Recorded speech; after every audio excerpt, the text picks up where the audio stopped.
Oui, oui, c'est pour ça que voilà, je dis ça.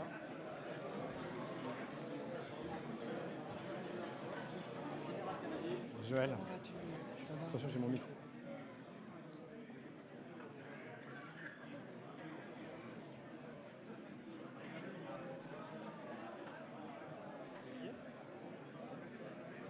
Je vous en prie, prenez place.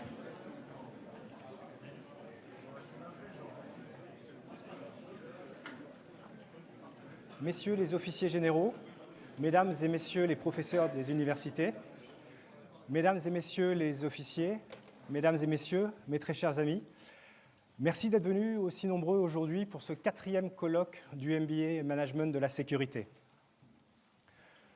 Pour les auditeurs des premières promotions, c'est une fierté de voir que ce colloque est une réussite. Et nous sommes aussi très fiers du succès de notre MBA au regard des nombreux partenariats et relations nouées ces derniers mois avec des grands noms du monde économique, ainsi qu'avec les associations professionnelles et les clubs de la sûreté. La promotion actuelle et ses 36 auditeurs en est la preuve. Nous avions été séduits à l'époque par ce projet novateur, partenariat public-privé. C'était un pari audacieux de la gendarmerie. Nous constatons tous aujourd'hui que ce pari est gagné. À tout seigneur, tout honneur, j'appelle donc pour vous accueillir officiellement le directeur du MBA, le général Christophe Boyer, commandant de l'école des officiers de la gendarmerie.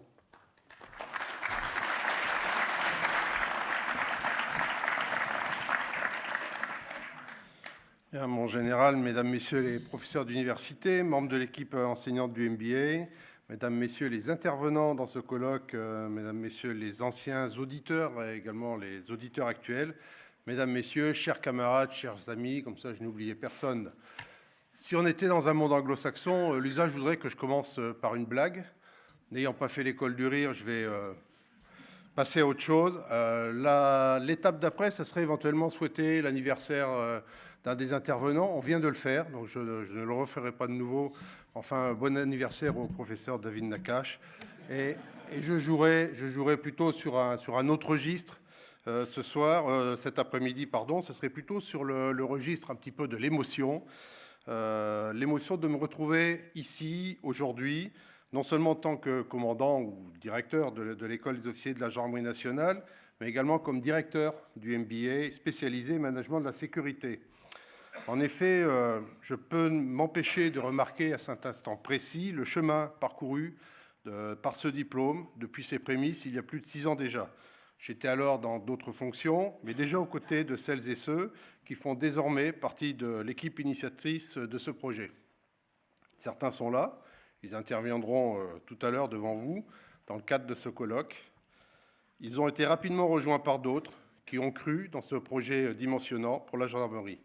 Que cette tribune me soit donnée pour les remercier de leur investissement et puis du chemin parcouru. Mais un diplôme, s'il s'appuie sur une équipe de professeurs particulièrement compétents, au premier desquels nos directeurs de chaire, j'y ajouterai toute l'équipe enseignante, et ce diplôme ne peut vivre sans une équipe dédiée à sa gouvernance et à son fonctionnement quotidien au sein de l'école des officiers. Ce sont eux aussi qui ont préparé ce colloque et je voulais les en remercier. Le thème choisi cette année doit susciter de nombreux échanges. Et c'est pour cela que vous êtes nombreux ici. Donc merci de l'intérêt que vous portez à ce colloque. Et au travers de celui-ci au MBA, je vous souhaite donc à toutes et à tous la bienvenue ici et une participation efficace et dynamique. Il ne me reste plus qu'à vous souhaiter une excellente après-midi et je cède la parole pour l'ouverture au général Thibault Morterol, commandant les écoles de la gendarmerie nationale.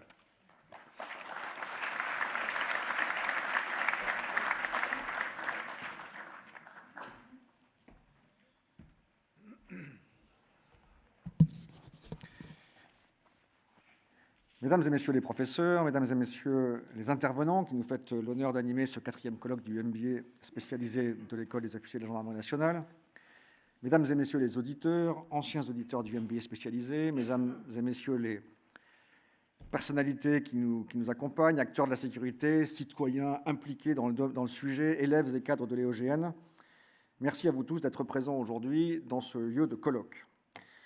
Avant que nous entrions dans le cœur du sujet, permettez-moi un bref rappel sur la genèse du MBA et de ses contours et ses caractéristiques. Ce MBA, vous le savez, est le fruit de l'étroite collaboration entre la Gendarmerie nationale, l'Université de Paris 2 Panthéon-Assas et le groupe HEC. Et il a été lancé en 2014, devenant ainsi, je le souligne, le premier MBA proposé par une force de sécurité intérieure. Il est ouvert aux dirigeants de la fonction publique et cadres supérieurs du secteur privé en charge de la sécurité, de la sûreté et de la gestion des risques. Il est également ouvert aux officiers de gendarmerie expérimentés, identifiés par l'institution comme de jeunes talents prometteurs, j'espère. Depuis sa création, ce diplôme manifeste la volonté forte de s'ouvrir aux autres acteurs du secteur de la sécurité et de la sûreté.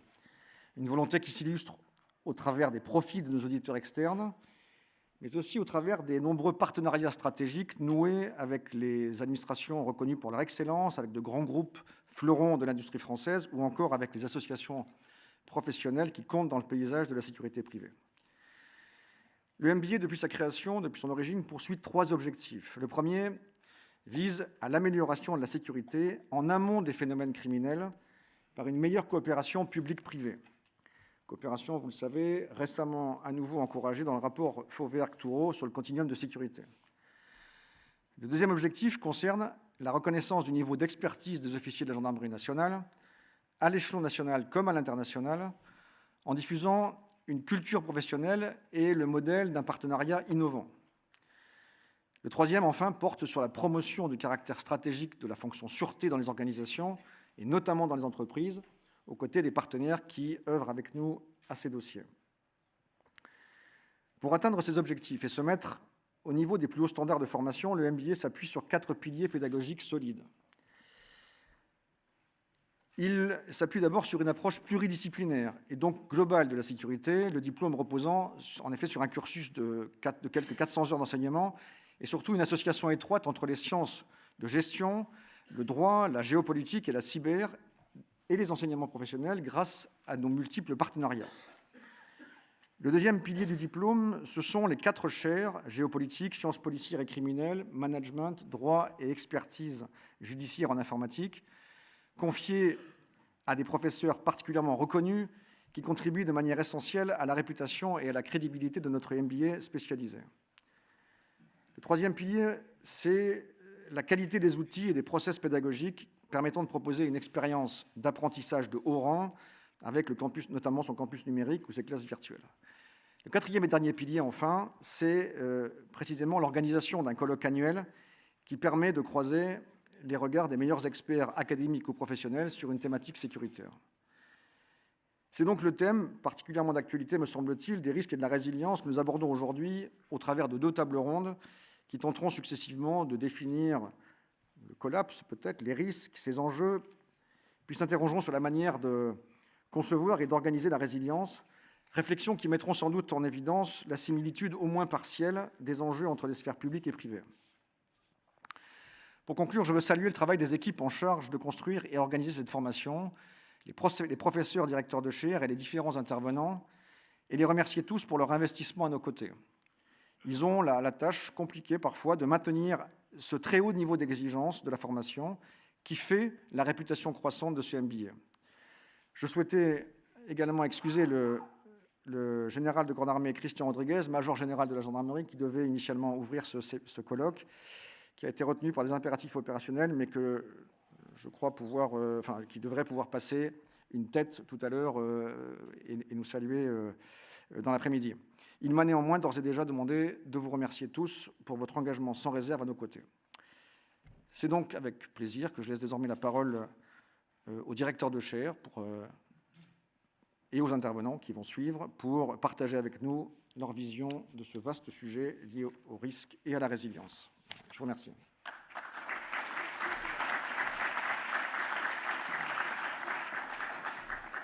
Merci, mon général.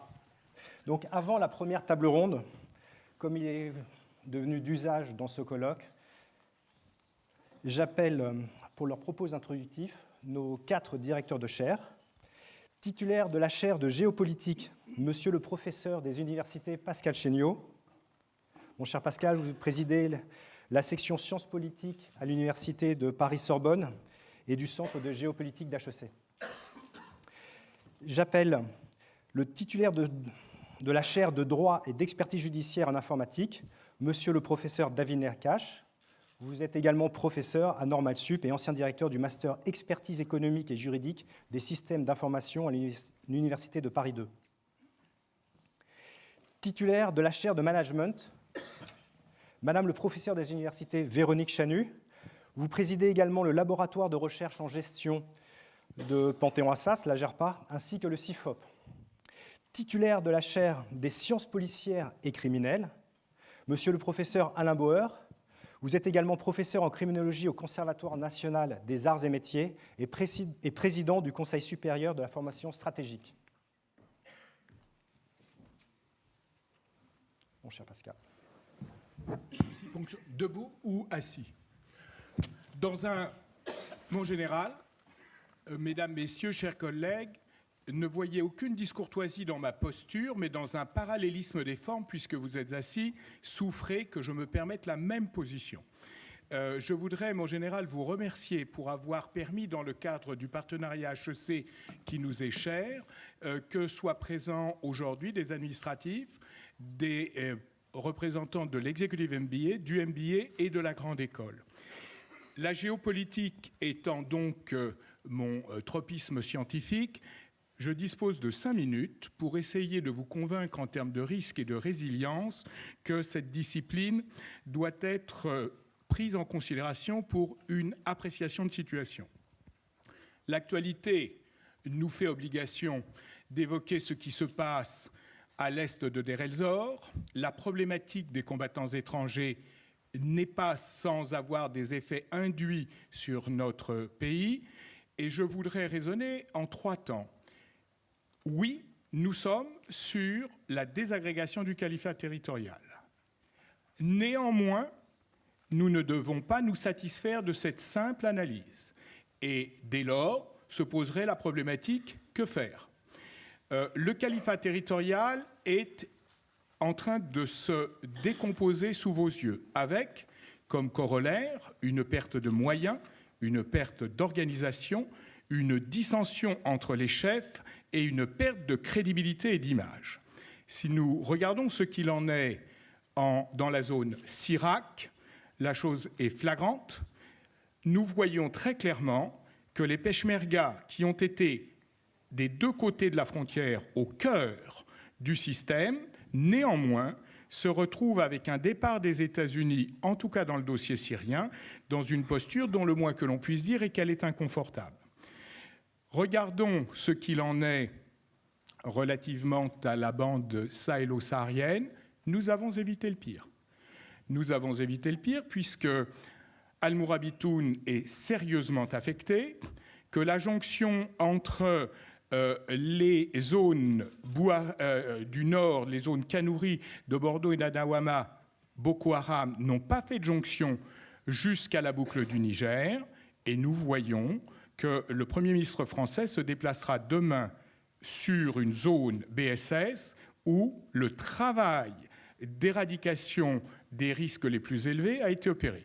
Et si nous projetions ce qu'est la problématique de la Katiba de Khorasan, depuis l'est de l'Afghanistan jusqu'aux Philippines, force est de constater que nous avions, en tout cas que nos amis américains, avaient largement surestimé le risque. Néanmoins,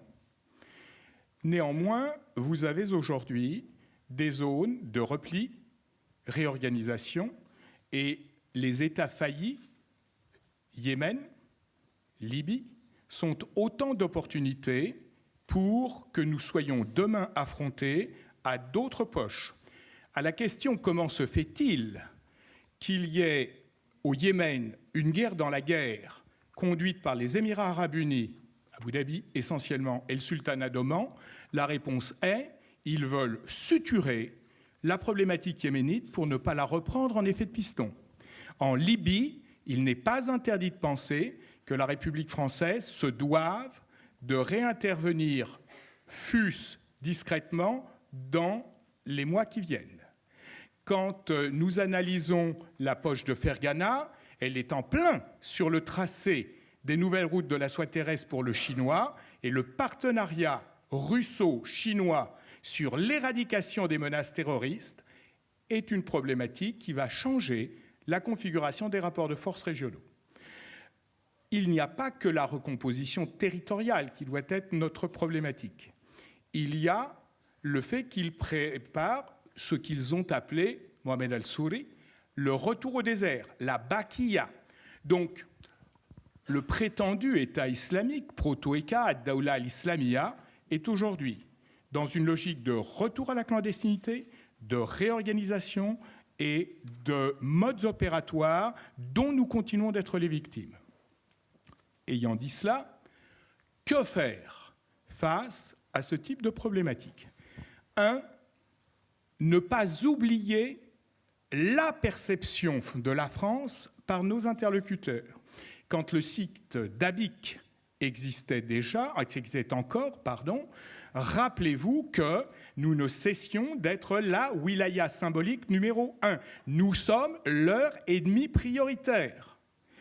La France est un État laïque, c'est la puissance anciennement colonisatrice, et de l'Afrique de l'Ouest au septentrion syrien, c'est eux qu'on a en face de nous sur tous les dossiers. Ce type de situation dont nous nous passerions volontiers ne doit pas être occulté, de la même façon que nous constatons que le caïdisme ressurgit au moment où vous avez une baisse de puissance des mouvements affidés ou franchisés par le so-called État islamique et qui tient le même type de perception de la France. Une fois que l'on a cela, posons-nous également la question de la défense de l'avant. Nous devons conduire la défense de l'avant. Il est tout à fait évident que si nous avons les pieds sur la zone sahélienne, ce n'est pas seulement parce que le G5 Sahel est une pantalonnade qui fonctionnera peut-être un jour, mais essentiellement parce que nous ne pouvons pas risquer d'avoir sur cette zone les nids de guêpes qui, demain, auraient des effets propagateurs chez nous. D'autre part, nous devons coopérer en matière de renseignement. Ne soyons pas candides. Cette espèce de conglomérat à 84 de la coalition internationale contre le terrorisme mise sur pied par les États-Unis n'est certainement pas le lieu de l'efficacité, même si elle est celui de la communication. La coopération interrenseignement est au cœur de notre priorité, de nos priorités. Nous devons également avoir comme objectif l'anticipation. Reprenons ce que, versus le bon vieux site ex-ante d'Inspire, jusqu'aux communications de Abou Bakr al-Baghdadi, quel est le rêve? Le rêve, c'est un nouveau 11 septembre. Et d'un 11 septembre maritime à un Tchernobyl volontaire, tous les analystes de leur propagande savent très bien qu'il y a aujourd'hui, au moment où le califat territorial s'effondre, une volonté proportionnelle de retrouver une capacité d'écrire l'histoire par la nuisance. Enfin, le cinquième et dernier point que nous avons le devoir de mettre en œuvre est de ne pas baisser la garde sur les moyens. Nous sommes ici dans l'amphithéâtre de l'école de guerre, en tout cas c'est ainsi qu'il avait été conçu par l'amiral Langsade. Eh bien, très clairement, si nous baissons la garde sur les moyens, nous commettons la pire des fautes, car nous serons toujours, en matière de surprise stratégique, dans une posture où nous serons surpris, mais nous avons le devoir de ne jamais être démunis. 6 minutes, je suis incapable de parler 5 minutes, pardon.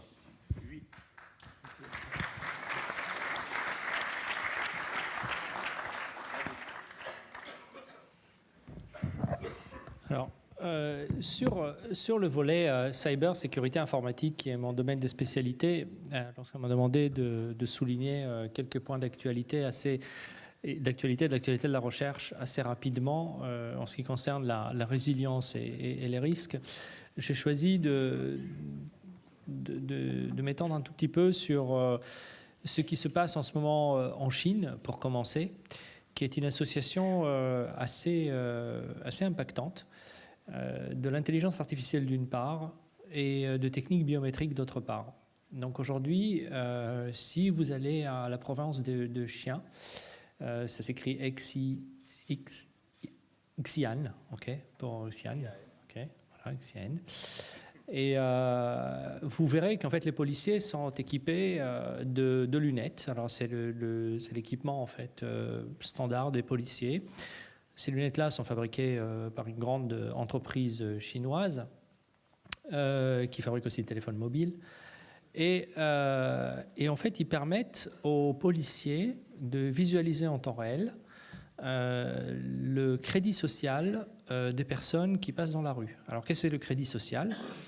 En Chine, en fait, il y a un système qui s'appelle le Social Credit System en anglais, qui consiste à donner une note à chaque citoyen. Alors, ce système de crédit social vous donne une note qui va entre 0 et 1000, 1000 étant le mieux. Alors, comment est-ce que vous gagnez des points ? Vous gagnez des points si vos enfants amènent des bonnes notes à l'école, si en face de chez vous, enfin, de devanture devant votre maison, c'est propre, si vous ne faites pas de tapage nocturne, si vous allez visiter vos parents. Donc il y a toutes sortes de capteurs sociaux qui leur permettent de savoir ça, plus d'autres choses qui sont dérivées de manière automatique en utilisant l'outil d'intelligence artificielle pour permettre de savoir comment est-ce qu'on peut classer ou corréler cette personne-là. Si, au contraire, vous allez, on va vous trouver sur la voie publique sous, vous allez faire du tapage nocturne ou vos enfants ratent des redoubles des classes et des choses comme ça, votre crédit social va diminuer. Alors, le crédit social va déterminer la manière dont les administrations vont s'occuper de vous. Donc, le temps d'attente que vous allez avoir, des privilèges que vous allez avoir, est-ce que vous allez être reçu en premier, la délivrance d'autorisation interne de séjour entre villes, parce qu'il y a une sorte de passeport interne en fait en Chine qui permet aux gens de venir travailler dans des zones urbaines. Et donc en fait cette association de techniques à la fois d'intelligence artificielle extrêmement poussée qui permettent d'évaluer le crédit social de l'individu et d'autre part de reconnaissance biométrique qui permettent immédiatement de savoir quelle est la personne qu'ils ont en face d'eux, donne en fait à l'État chinois, aussi aux provinces, des pouvoirs de canalisation de la foule et de l'opinion publique qui sont tout à fait remarquables. Alors, on peut considérer qu'il y a des aspects qui sont éthiques, qui sont moraux, qui restent à discuter, mais en tout cas, les briques technologiques sont non seulement prêtes et sont déjà déployées. Et c'est ça ce qui est important pour moi en tant qu'informaticien et technicien. Donc, la surveillance automatisée et intelligente est quelque chose qui devient de plus en plus opérant. La deuxième chose que je voulais signaler, c'est les différentes crises qu'il y a eu récemment concernant des téléphones mobiles fabriqués par une société chinoise dans laquelle il y a eu des controverses sur des portes dérobées qui permettraient d'écouter, etc. Alors là aussi, ce que vous devez savoir, c'est qu'il y a des efforts, notamment aux États-Unis, qui sont monstrueusement avancés. C'est-à-dire que j'avais visité un laboratoire il y a peu de temps qui désosse véritablement des téléphones mobiles, qui fait une rétroconception complète. Alors c'est un laboratoire privé qui travaille pour le compte d'acteurs gouvernementaux.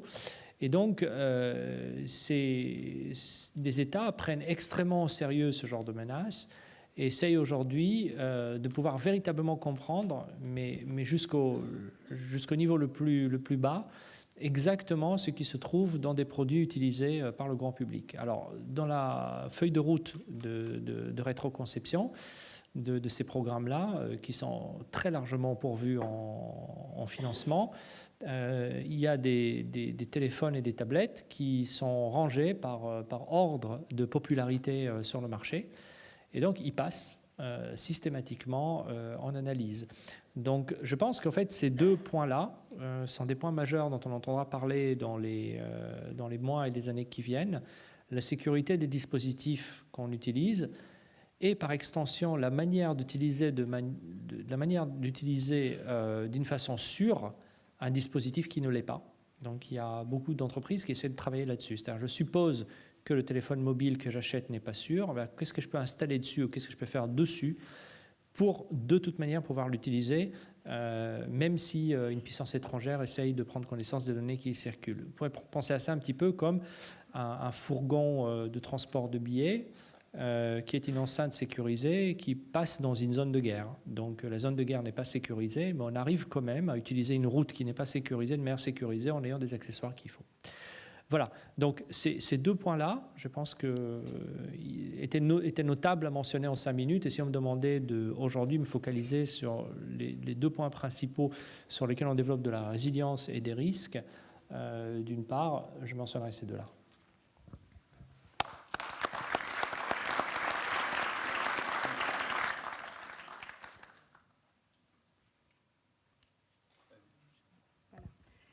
Je crois que c'est prévu que j'enchaîne. En fait, j'ai envie de rebondir sur la conclusion de mon voisin, de Pascal Chéniaud, qui nous disait, en substance, on a toutes les chances de se trouver surpris, donc l'important, c'est d'être un peu moins démunis. Et précisément, ce que je voudrais essayer de vous montrer, c'est comment les sciences de gestion et le management peuvent aider, peut-être, à être un petit peu moins démunis par rapport à des situations inhabituelles, surprenantes, traumatisantes. Bref, en quoi la gestion peut donner quelques clés pour rebondir. Alors, effectivement, la résilience est un concept circulant. Toutes les disciplines les ont un peu traduites dans leur langage, et les sciences de gestion n'ont pas échappé. C'est ce qui rend d'ailleurs ce quatuor aujourd'hui assez amusant, puisqu'on voit qu'on a chargé de sens ce concept de résilience, on l'a chargé de sens, somme toute, assez différents. Alors en gestion, en fait, on a adjoint à cette notion de résilience une dimension organisationnelle. Et c'est là-dessus que je voudrais insister. La résilience, pour nous, en sciences de gestion, quand on étudie les organisations et leur façon d'être managées, on s'aperçoit que la résilience est avant tout le fruit d'un processus organisé.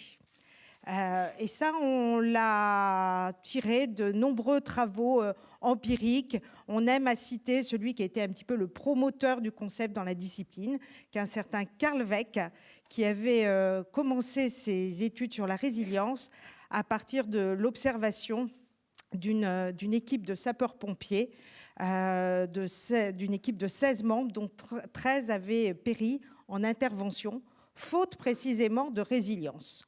Alors, qu'est-ce qui se passe quand justement il n'y a pas cette résilience? D'après Carl Weick, il nous dit ça se traduit par du chaos.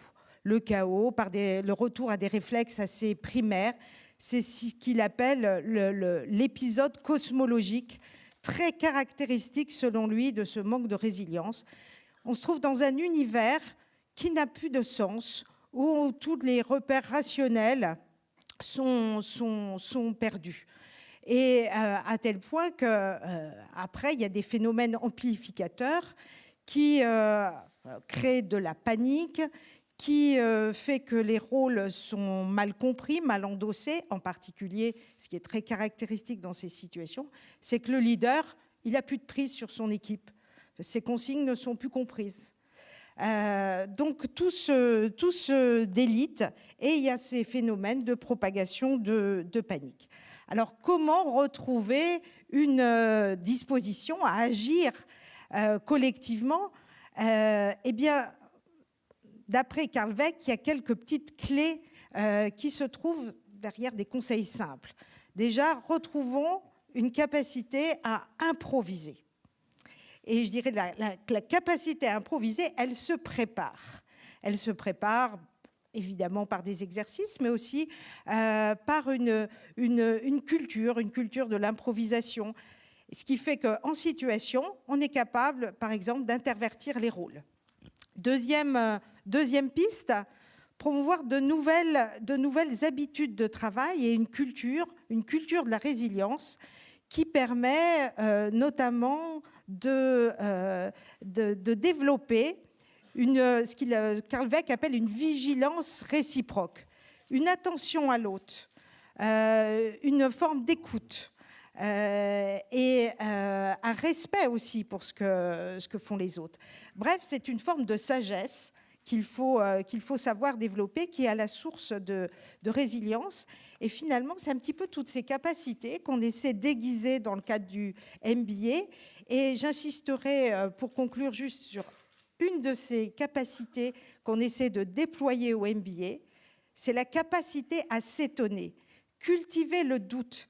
C'est absolument indispensable pour être justement un peu moins démuni quand on se trouve à agir dans des situations qui requièrent de la résilience.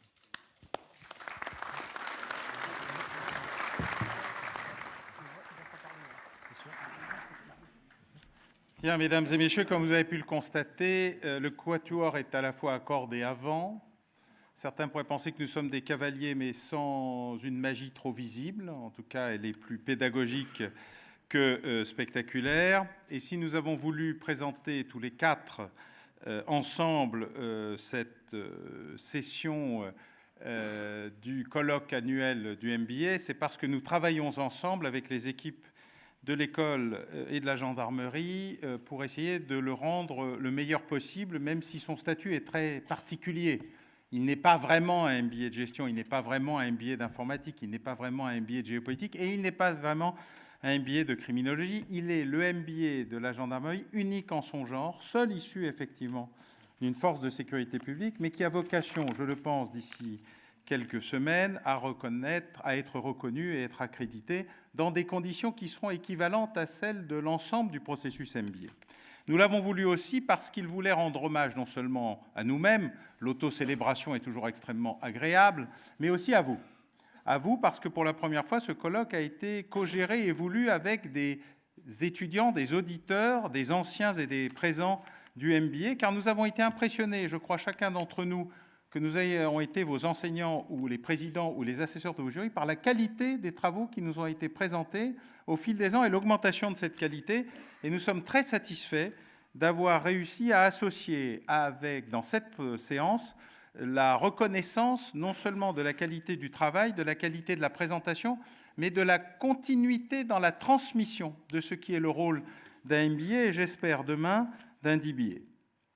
Nous avons voulu aussi prendre en compte un phénomène de l'heure, le phénomène du collapse, la collapsologie. Pas tellement parce que ce phénomène est normal, la fin du monde nous est pronostiquée de manière assez régulière. Et nous pouvons faire la liste de toutes les fins du monde pronostiquées dans les épisodes précédents et auxquelles visiblement nous avons survécu jusqu'à la prochaine, dont je ne suis pas capable de vous donner encore la date, mais je suis sûr que quelqu'un le fera avant moi et que nous en reparlerons plus tard, après, pour indiquer qu'une fois de plus, nous y avons échappé. Nous l'avons fait parce que la gestion de cet épisode de collapse est surtout liée à la fragilité de dispositifs de plus en plus intégrés et malencontreusement de plus en plus vulnérables. Cette vulnérabilité, elle est géostratégique, elle est cyber-informatique, et la cyber et l'informatique ne sont pas exactement la même chose, je me tue à le répéter. Elles sont aussi une nécessité de résilience et de management. Comment sortir de cette idée ? Eh bien, nous l'avons compris. Quand on est très intelligent, mais peu expérimenté, on n'est pas meilleur que si on est très expérimenté et complètement idiot. Il y a une sorte d'équilibre entre les nécessités, celle de l'intelligence, celle de l'expérience et celle de la culture. C'est ce rapprochement de nos trois capacités qui fait et qui fera de vous non seulement des boucliers, mais peut-être aussi des protecteurs, et au-delà de cela, des guetteurs, pour ceux qui choisiront le renseignement, sujet extrêmement important, ceux qui choisiront l'action, ceux qui choisiront l'analyse, ceux qui choisiront la présence, la visibilité, la proximité, car tous les éléments vont ensemble, et les démonstrations des choses qui semblent nous surprendre sont toujours celles que nous avons oubliées. Rien n'est véritablement nouveau, les seules nouveautés sont ce qui combat notre amnésie, qui vise à croire que rien ne se reproduira jamais ou que tout est nouveau, alors même que l'histoire nous amène rapidement à constater que tout le monde avait déjà prédit ce qui était en train d'arriver, sauf que ça n'arrive jamais exactement au moment où on l'avait prédit, ce qui fait qu'on oublie que quelqu'un l'avait prédit, puis que celui-ci peut venir en disant « je vous l'avais bien dit », certes, il y a 30 ans, mais quand même. Le but de ce colloque est donc de vous mettre en avant, de mettre le MBA en avant et d'expliquer à quel point nous sommes heureux et fiers d'avoir contribué à l'émergence de générations désormais d'auditeurs, parce que la réalité, c'est qu'il faut le dire, nous sommes très fiers d'être présent ici et de vous avoir eu ou de vous avoir comme étudiant. Je n'anticipe pas le résultat de vos mémoires à venir. J'espère qu'ils seront au moins aussi bons que ceux de l'année dernière. Je vous préviens, il y a du boulot. L'année dernière était exceptionnelle. Évidemment, j'aurais pu vous proposer, au-delà des goodies habituels qui vous sont distribués, de porter un gilet MBA, une couleur bleue plutôt, afin de montrer aussi la satisfaction que vous pouvez avoir dans l'expression extérieure à la profession qui est la vôtre, qu'elle soit dans le secteur public ou dans le secteur privé. Ce colloque, en fait, il n'est pas fait pour expliquer la fin du monde. Il n'est pas fait pour assumer la destruction des systèmes. Il n'est pas fait pour montrer la fragilité. Il est fait pour être prêt, au cas où, à être en situation de préserver, de protéger et de sauvegarder ce qui est essentiel dans des valeurs, et la question des valeurs est devenue extrêmement importante, car le retour de vieux remugles du passé nous interpelle tous. La question n'est probablement pas de les interdire, mais de les combattre, et c'est un sujet de combat qu'est la résilience. Nous avons appris la vigilance, nous avons appris la résilience, certains nous ont rappelé ce qu'était la résistance, en tout cas ils se la rappellent à nous. Le vrai débat, comme le disait tout à l'heure Véronique, c'est d'arriver à transformer ce qui est purement spontané en une préméditation de la spontanéité, c'est-à-dire à être toujours en capacité d'être prêt, présent, et de sauver ce qui est essentiel en transformant un mouvement de protestation ou de contestation en un engagement et en une adhésion. C'est le but de ce colloque et je vous remercie de nous avoir écoutés avant de passer la parole au maître des cérémonies.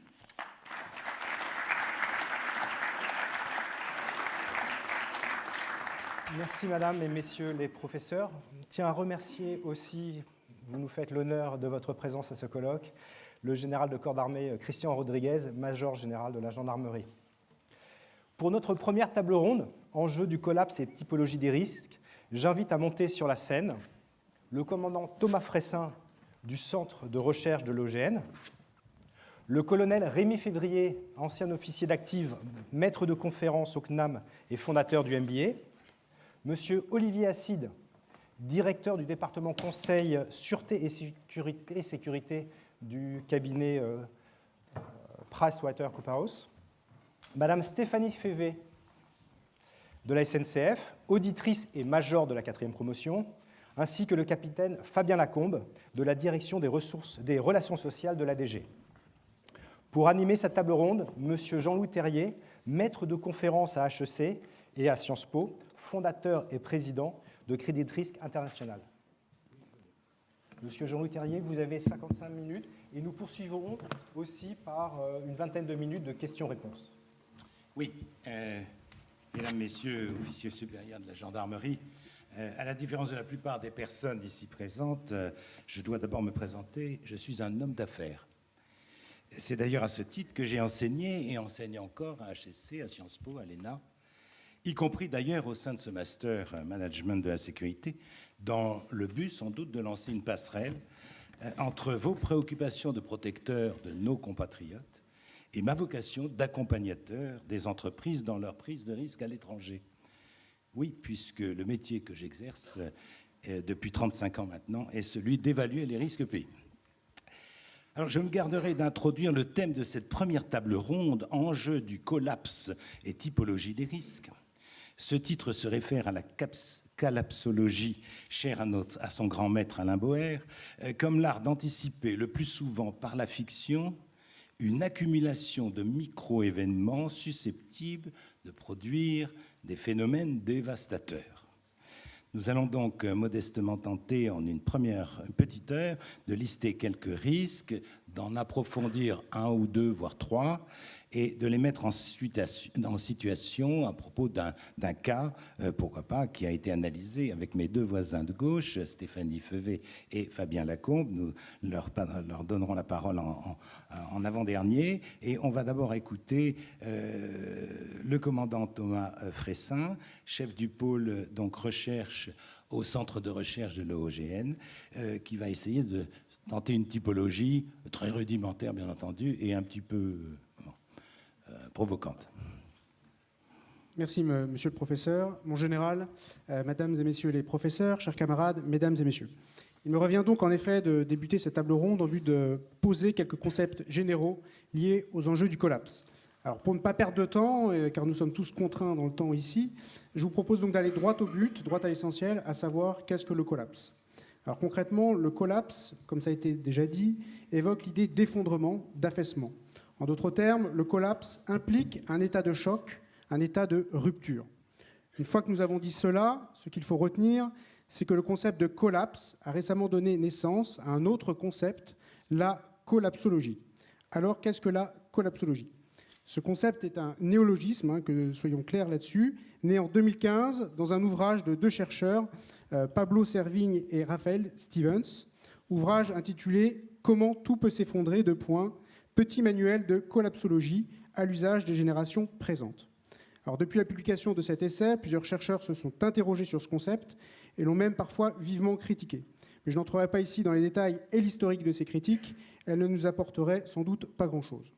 Ce que nous pouvons retenir, c'est que l'intérêt porté à ce concept croît depuis 2018 et qu'il nous revient ici d'étudier la collapsologie. Alors, comme le mot l'indique, la collapsologie se veut être une science, la science de l'effondrement. Mais attention, quand on dit effondrement, ici on ne parle pas de simple crise, on parle bien d'effondrement. Un effondrement dont au final, il ne nous est pas possible de nous relever. En d'autres termes, nous parlons d'effondrement civilisationnel, façon île de Pâques, Tchernobyl ou encore Fukushima. La collapsologie n'est donc rien d'autre que l'étude par l'anticipation et par la fiction d'un effondrement potentiel et de ce qui pourrait lui succéder derrière. Il s'agit d'une approche systémique et transdisciplinaire qui vise à faire une sorte de synthèse scientifique, la plus scientifique possible, et c'est là des fois que le bât blesse, de ces risques d'effondrement, de ces menaces et de ces dynamiques. En termes de typologie des risques d'effondrement, la collapsologie touche une grande diversité de thèmes, l'économie, la politique, la géopolitique, la santé, le droit, l'agriculture, etc. Chacun de ces thèmes, une fois cloisonnés, annonce des catastrophes passées, présentes et futures qu'il convient d'analyser. En somme, aujourd'hui, pour les entreprises et les institutions étatiques, avec la collapsologie, il est proposé un modèle de rupture. Il ne s'agit plus d'effectuer une simple gestion de crise dont on sait que les effets négatifs seront par exemple remboursés par les assurances, mais non, désormais, il s'agit plutôt d'effectuer avec raison et avec intuition une gestion des désastres majeurs à l'aide d'une somme de sciences. Ainsi, à la lumière de catastrophes naturelles passées comme Tchernobyl ou Fukushima, il convient de se poser la problématique suivante. Quelle est la place de la gendarmerie et des entreprises de sécurité dans l'anticipation, la préparation et surtout la gestion de l'après-effondrement suite aux catastrophes majeures futures qu'il convient d'anticiper. Autrement dit, avec ce que nous pouvons anticiper aujourd'hui des menaces technologiques majeures de demain, quelle est la place de la gendarmerie et des entreprises de sécurité dans des catastrophes majeures, comme pourrait l'être par exemple une attaque des simples drones qui réussirait à neutraliser, pourquoi pas, 50% des athlètes présents lors de la cérémonie d'ouverture des JO de 2014. Ou, autre scénario catastrophe proposé, comment la gendarmerie pourrait-elle aujourd'hui se relever d'une cybercatastrophe majeure où, par exemple, tous ces serveurs seraient potentiellement HS à cause d'un système malveillant. Ainsi, et monsieur le professeur, ça sera ma conclusion, le collapse est bien un enjeu pour nous, gendarmes, policiers et professionnels de la sécurité. Dans le monde dans lequel nous vivons, il ne faut plus regarder chaque pièce séparément, mais toutes les pièces dans leur ensemble. Nous devons avoir une conception systémique de notre société et éviter à tout prix les effets boule de neige potentiels dont nous pouvons être les victimes, que nous soyons ciblés ou non. Toute la sécurité et la gestion des risques d'effondrement ne doit plus être construite en silo. Il faut désormais avoir une approche matricielle et interdisciplinaire, ça avait été évoqué tout à l'heure. Il s'agit d'un changement de paradigme qui impacte tous les métiers de la sécurité. Que voulais-je finir ? Je voulais donc finir par tout simplement ça. Voilà, j'ai dit, monsieur. Merci beaucoup. Merci beaucoup. Alors, tout naturellement, sur ma droite, le colonel de réserve Rémi Février, qui est responsable du module sécurité au sein de ce master et qui est directeur d'ailleurs d'un pôle du même ordre au sein du CNAM, animé et dirigé, comme chacun sait, par Alain Boer. Donc va nous parler plutôt des quelques risques particuliers, risques cyber, j'imagine. Voilà, c'est votre spécialité. Je m'excuse, j'ai du mal à parler quand je suis assis. Messieurs les généraux, mesdames et messieurs, mes chers collègues, je voudrais tout d'abord remercier plusieurs personnes, les généraux qui sont présents, et vous me permettrez, en tant qu'un des membres, on va dire, fondateurs du MBA, de remercier le général de corps d'armée Christian Rodriguez, et pour celles et ceux de mes camarades de l'EOGN, que ce soit cette promotion ou la promotion d'avant, ou même celle encore avant, eh bien sachez que sans le major général et le directeur général, ce MBA n'aurait jamais vu le jour. Et je tenais à les remercier tout autant que mes collègues que j'avais sollicités et qui, aujourd'hui, c'en est la preuve, votre présence en est la preuve, font monter année après année non seulement la qualité, mais également les compétences, je pense, des élèves. Alors, je vais passer rapidement à quelque chose de, ma foi, bien compliqué, le cyber-collapse. On pourrait appeler ça cyber-chaos, cyber-bazar, si j'ose dire. Je vais essayer de vous parler juste de 4 dimensions. Parce que les aspects cyber du concept de collapse potentiel sont extrêmement variés. On vit dans un monde cyber, on vit dans un monde numérique, excuse-moi David. Et je vais donc tenter de les évoquer rapidement au travers du temps qui m'est imparti, d'une typologie multidimensionnelle. D'abord, une dimension relative à des cibles potentielles. Et je voudrais attirer votre attention sur quelque chose qui n'est pas si évident que ça. On peut très bien considérer qu'une cyberattaque, puisque c'est mon domaine, en tout cas c'est ce sur quoi on m'a demandé de parler, puisse toucher un ou plusieurs secteurs économiques ciblés. Mais quand on parle de ça, intuitivement, de quoi a-t-on l'idée? De haute technologie, d'entreprises industrielles, je ne sais pas, comment dire, Areva par exemple, nos groupes industriels, nos fleurons industriels. Personne ne pense, et c'est une question que je pose en général, je crois que j'ai même posé à cette promotion du MBA cette année, en cas de guerre avec un ennemi, vous êtes au gouvernement de la République française, quelle est une des premières actions que vous devez mener? Il y en a très peu qui me sortent, au bout de 10 minutes environ, le fait de savoir quand même sécuriser l'approvisionnement alimentaire. Et c'est pourtant logique. La première des sécurités, c'est très bien, vous pouvez gagner la guerre, on me sort en général nos beaux avions, nos beaux bateaux, nos beaux chars, mais c'est bien gentil, on va gagner la guerre, mais on sera tous morts parce qu'on n'aura pas de nourriture. Ça veut dire quoi? Ça veut dire que même le secteur primaire, qu'on a tendance, année après année, à négliger, ou à considérer que, bien ma foi, sa réduction est quelque chose qui est dans l'air du temps, est fondamental. Par secteur d'activité, ce sont tous les secteurs d'activité. On peut aussi parler d'un ou plusieurs secteurs géographiques. Évidemment, les zones les plus importantes, la région parisienne, la région Rhône-Alpes, les zones les plus industrielles de notre pays, mais aussi les dom-toms. Prenons l'exemple de la Guyane, Kourou. Ça nous poserait un véritable problème en termes spatial. On pourrait parler d'agglomération. Évidemment, un impact sur une grande agglomération serait absolument catastrophique. On pourrait tout arrêter dans une agglomération.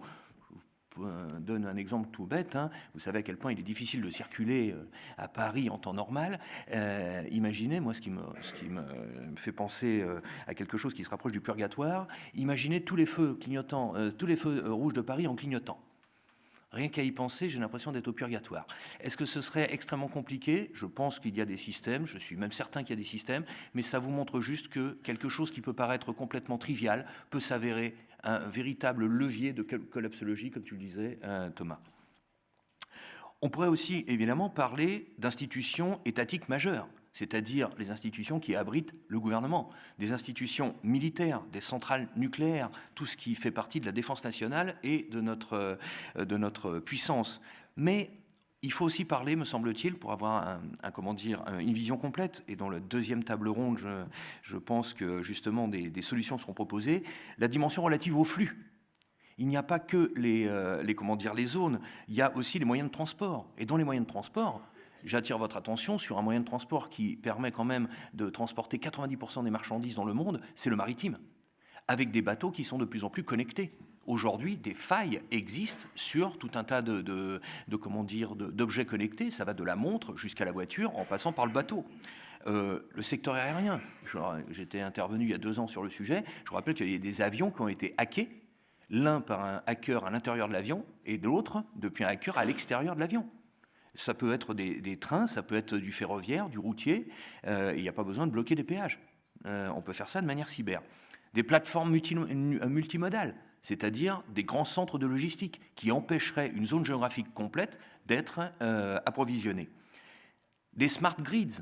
Les grids, c'est quoi? C'est tout ce qui est réseau de distribution électrique. Grids, par exemple, le réseau de distribution électrique. Pour revenir à ce qui a été dit tout à l'heure par Pascal Chéniaud et Alain Bauer, eh bien Daesh a essayé il y a quelques années d'attaquer la distribution électrique des États-Unis d'Amérique.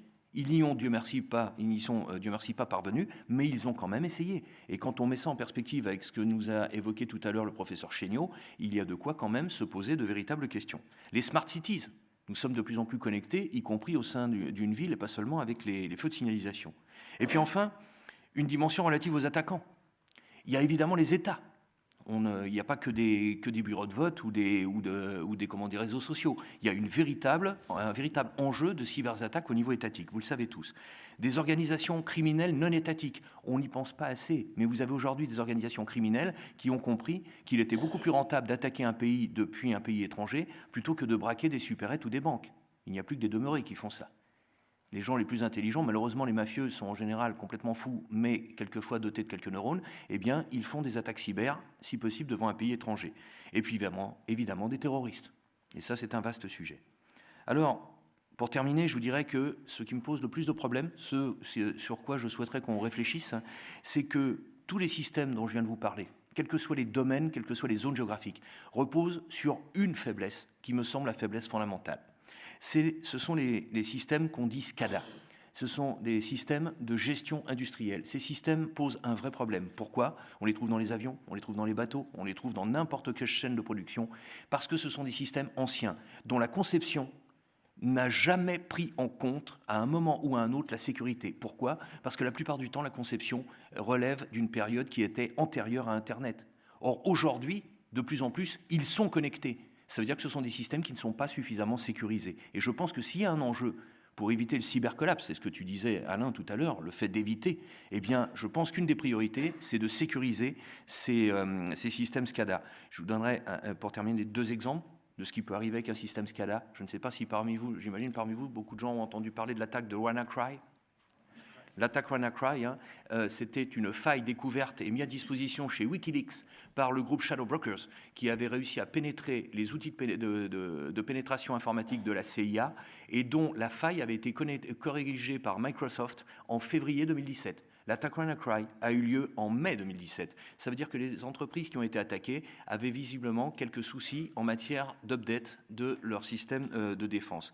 Et puis le dernier, je ne sais pas si vous le savez, si ça vous intéresse, vous pouvez aller regarder sur Internet, c'est tout simplement le botnet Mirai. Je ne sais pas si certains connaissent. C'est tout simplement des millions d'objets connectés, notamment des grille-pains.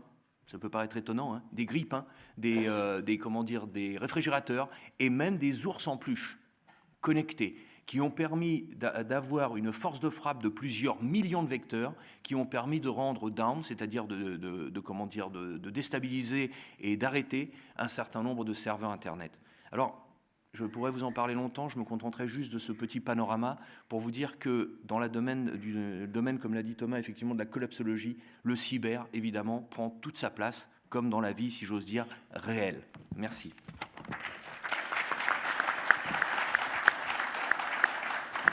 Alors, voilà une excellente introduction pour finalement nos 2 prochains orateurs qui vont justement traiter d'un cas de figure particulier, puisqu'ils en ont traité dans un mémoire pour cette année, si je ne m'abuse.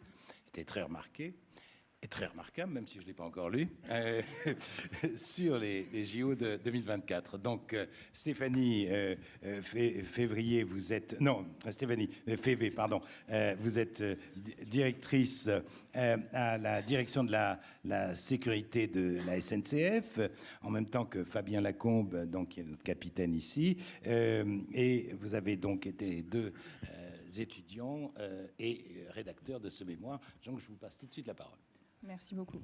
Avant d'appliquer le risque cyber au JO Paris 2024, on voulait tout d'abord, avec le capitaine Lacombe, rappeler que l'enjeu majeur lors d'un grand événement sportif comme les JO Paris 2024, c'était de déterminer comment assurer la sûreté de l'événement tout en maintenant avant tout le caractère festif de celui-ci, tout en ayant en fait à l'esprit que le dispositif qu'on va définir au niveau national va devoir s'intégrer dans un projet global d'organisation de la compétition. Alors, avec beaucoup d'humilité, la méthode d'analyse que nous avons appliquée au JO, parce que nous ne sommes pas risque manager, ce n'est pas forcément notre domaine de prédilection, c'est une méthode opérationnelle qui est issue en fait, d'une réflexion de coproduction de sécurité publique et privée. Et à travers en fait, l'étude de la cartographie des sites d'intérêt, alors qu'est-ce qu'on appelle site d'intérêt sur les JO? Ça va des sites de compétition, des sites officiels comme le village des médias, ça va de l'ensemble des live sites. Alors live sites, c'est le pendant des fan zones sur l'Euro 2016. Alors à travers donc, cette cartographie des sites, l'étude des populations, l'étude des vecteurs de mobilité, on a identifié 3 risques majeurs pour les JO Paris 2024. Le cyber-risque que le capitaine Lacombe va essayer d'appliquer aux JO, le risque attentat et le risque social. Merci. Donc le cyber-risque, des sites d'intérêt au transport en commun, les grands événements sportifs concentrent une population importante sur des lieux qui sont, depuis quelques années, hyper connectés, gérés par des systèmes automatisés. De multiples risques sont envisageables. Nous n'avons pas établi une liste à l'après-vert comme a pu le faire Patrick Vajda en 1996 à Atlanta, reconverti dans le domaine des assurances, des compagnies d'assurance, où lui avait listé entre 700 et 1000 risques. Nous avons choisi de nous limiter sur des risques prégnants, sur la méthode d'analyse que nous avons développée avec Madame Févet. Quant aux sites d'intérêt, les principaux risques prégnants que nous avons listés sont les suivants. Le hacking des objets connectés sur les lieux de compétition, notamment du sabotage sur les matériels de chronométrage des athlètes, l'éclairage des stades, ou encore la désactivation des portiques de détection à l'entrée des sites de compétition. Entre autres, le sabotage des infrastructures hôtelières, qui est une possibilité de menace durant cet événement, à travers la déréglementation des climatisations dans la chambre des athlètes, ou le verrouillage de portes automatiques sur une population de VIP, ou encore un risque sur le village des médias qui sera concentré sur le Bourget, avec un détournement des canaux de communication, ou une attaque sur les réseaux de retransmission planétaire, avec éventuellement de la propagande. Sur notre deuxième outil d'analyse, qui sont les populations, nous avons ciblé 3 populations vulnérables. Tout d'abord, les athlètes, avec une menace de ransomware sur les données des entraîneurs, sur les plans d'entraînement, sur d'éventuels compléments d'alimentation, je ne parlerai pas de dopage, ou la captation de données d'images vidéo, de bandes sonores pour diffusion de fake news et de menaces sur la réputation des athlètes. Concernant la deuxième catégorie de population, les fournisseurs, le colonel Février l'a abordé tout à l'heure, un risque d'approvisionnement, un risque d'intrusion et de rupture sur la chaîne du froid, sur l'alimentaire, et également un ralentissement de la chaîne d'approvisionnement sur les produits de santé, sur ce grand type d'événements sportifs, ou encore sur les équipements de compétition ou matériel de maintenance des infrastructures. Et enfin, la troisième population visée pourrait être l'État hôte, la nation française, par l'intrusion dans les fichiers informatiques avec du vol de bases de données, des courriels, des données sur les personnalités, ou encore sur la délivrance des titres administratifs de type visa. Enfin, sur les différents vecteurs de mobilité, les principaux risques que l'on a listés sont les suivants. Sur le vecteur ferroviaire, des risques de déraillement avec une intrusion sur le système d'aiguillage. D'autre part, sur le vecteur routier, des risques de sabotage, ça a été abordé encore tout à l'heure, avec une vulnérabilité sur les systèmes automatisés de feux de signalisation ou bien la régulation de la vitesse des transports de voyageurs ou d'athlètes.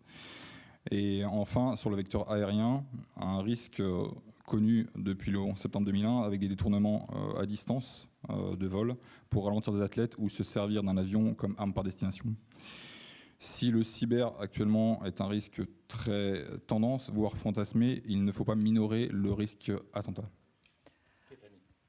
En effet, depuis le 11 septembre 2001, alors, les pays occidentaux ne peuvent plus faire l'économie de cette analyse de la menace terroriste. Et la France, en accueillant les JO à Paris en 2024, devra effectivement se concentrer sur celui-ci.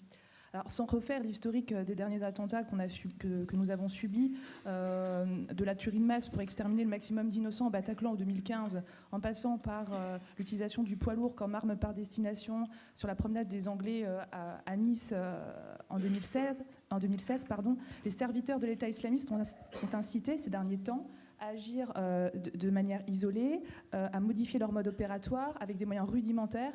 L'attaque au marteau sur le parvis de Notre-Dame en juin 2017 en est le parfait exemple. Donc les lieux de spectacle, les live sites, les lieux de compétition sont des dispositifs qui sont éprouvés, mais ne pourraient plus être en fait une cible privilégiée pour les terroristes. Ainsi, ces derniers pourraient très bien menacer des agents de sécurité privés, des spectateurs ou même des agents d'accueil, très en amont en fait, des sites d'intérêt. On pourrait même imaginer 500 mètres, 1 kilomètre en amont, avoir justement une attaque isolée qui viendrait engendrer un réel mouvement de panique. Donc les moyens de sûreté... Pas de problème. Les moyens de sûreté ne doivent donc plus être concentrés en fait, dans de la protection statique d'un espace, mais dans une protection dynamique des personnes qui s'y trouvent. Il faut donc envisager de nouvelles techniques de patrouille pédestre composées d'agents formés en analyse comportementale. Sachant qu'en additionnel, les nouvelles technologies dans les 5 ans à venir ne sont pas à négliger, elles pourraient vraiment transformer le métier de la sûreté. Alors, en tant que nouvelle technologie, sans fantasmer non plus, dans les 5 ans à venir, on parle d'agents connectés, effectivement, les caméras piétons qui protègent les agents et rassurent le public, la vidéo patrouille, la vidéo intelligente, avec l'intelligence artificielle qui permettrait de l'identification biométrique, mais ou tout simplement de l'analyse situationnelle, c'est-à-dire la compréhension en fait du contexte visuel. Ces vidéos permettraient une véritable capacité, auraient une véritable capacité de prévention. On pense également aux patrouilles de drones qui pourraient s'apparenter à un système de surveillance d'un périmètre de manière autonome et viendraient être en addition de ces patrouilles pédestres. Donc, l'opinion publique actuellement, effectivement, focalisée sur les risques attentats, mais les derniers mouvements sociaux, pour pas citer le 14e acte des Gilets jaunes, peuvent aussi composer un risque et nous allons conclure sur le risque social. Effectivement. Donc, concernant le risque social, quand on a soutenu notre mémoire au mois de juin, tout allait bien dans le paysage social français. Depuis le 17 novembre, ça s'est un petit peu tendu. On avait préconisé la surveillance et la veille de certains facteurs, certaines causes. Actuellement, certaines entreprises internationales comme Atos travaillent sur la veille de mots-clés et de logiciels afin de veiller les réseaux sociaux et éviter des revendications violentes sur le territoire.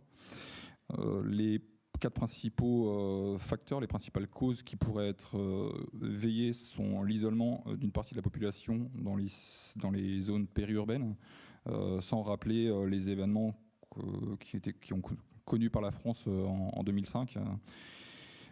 L'isolement également d'une partie de la population en milieu rural, et là c'est bien le cas des Gilets jaunes, avec sur le territoire français actuellement peut-être une mauvaise répartition des richesses qui se transforment et qui s'inscrivent dans des mouvements diffus qu'on a du mal à canaliser, des mouvements qui ne sont pas structurés, avec un discours qui n'est pas forcément unitaire, et des complications pour le pouvoir politique à gérer ce type d'événements.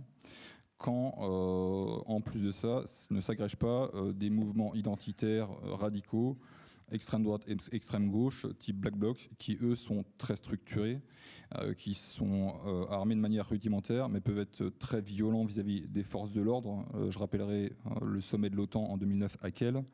Et ces derniers mois, les événements gérés à Notre-Dame-des-Landes par les unités de force mobile. Et enfin, un des risques principaux sur les JO en 2024 serait une situation sociale dégradée de par le blocage de certaines entreprises fournisseurs en raison de l'application de la liberté individuelle du droit de grève en France. Effectivement, Une grève SNCF. Non, ça on ne connaît pas, non. Justement, les grandes entreprises ont un vrai devoir d'anticipation de ces blocages. Et d'ailleurs, cette démarche, elle a été initiée dans le dossier de candidature des JO Paris 2024. C'est-à-dire qu'en fait, les 5 grandes organisations syndicales, qu'on ne va pas forcément citer, ont signé une charte sociale dans le dossier de candidature pour, je cite, garantir une démarche humaine et responsable dans la préparation et le suivi de l'événement. Donc, il est justement, ce dialogue social, il doit être poursuivi suite à l'identification de ce risque, car il paraît effectivement indispensable à la stabilité, à la réussite de l'événement. Les entreprises, pour conclure, ont donc une responsabilité de remontée du climat social. On peut même les concevoir comme des managers du risque social. Et les leviers en entreprise sont les suivants. Fabien parlait de veille sociale sur les réseaux, mais une politique d'anticipation des risques à travers des signaux faibles. On pense à l'absentéisme, au turnover, etc. Et la sensibilisation, la prévention des salariés nous paraît essentielle. Merci beaucoup.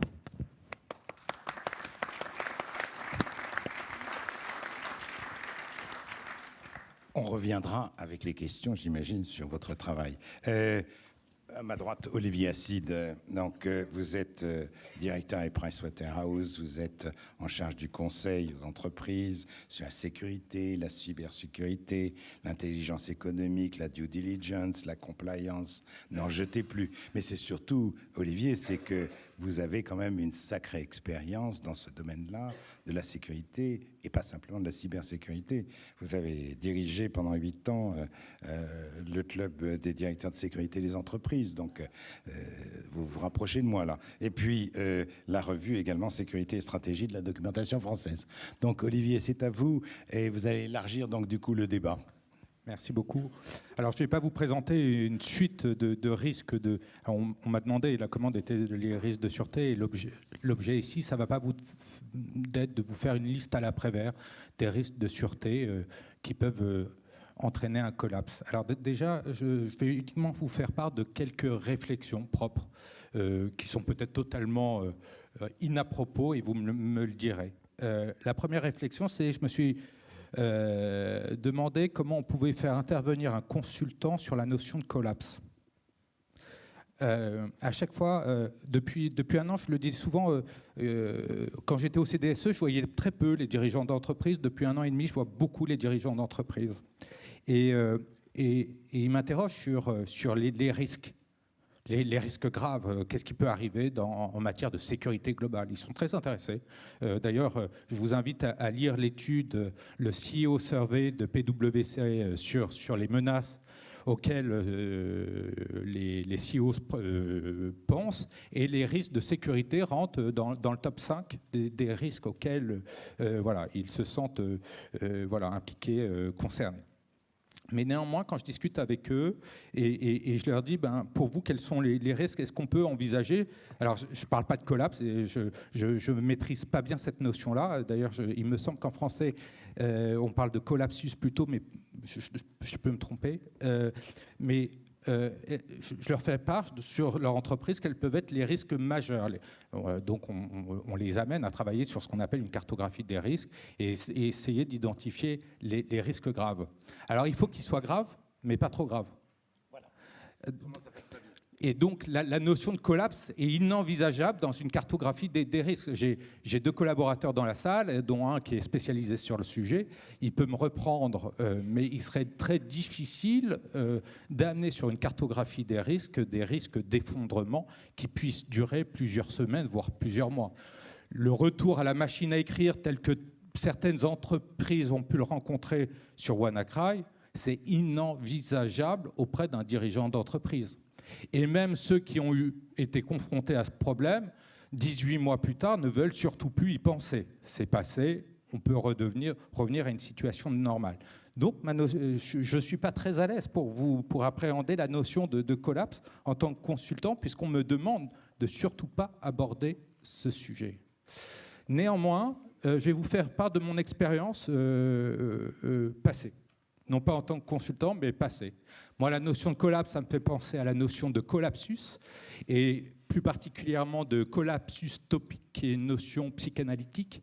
Alors vous allez dire, mais où il part et de quoi il va nous parler? Mais c'est finalement la réalisation, j'ai noté la définition, je serais plus à l'aise comme ça, la réalisation d'un fantasme qui n'aurait pas dû être réalisé à aucun prix. Et cette notion m'a particulièrement intéressé. J'étais effectivement au CDSE, mais à mes heures perdues, j'en avais peu. J'étais très sollicité par mon président, qui était alors Alain Juillet, que je salue.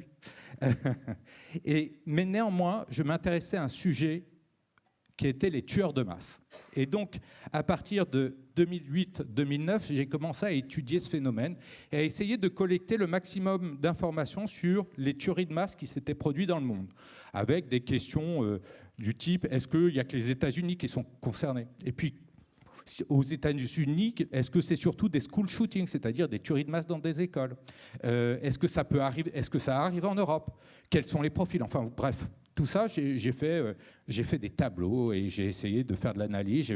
J'ai fait travailler des amis statisticiens pour essayer d'obtenir des corrélations. Bref, j'ai commis quelques articles de recherche en criminologie. J'ai surtout publié un livre qui s'appelle Tueurs de masse.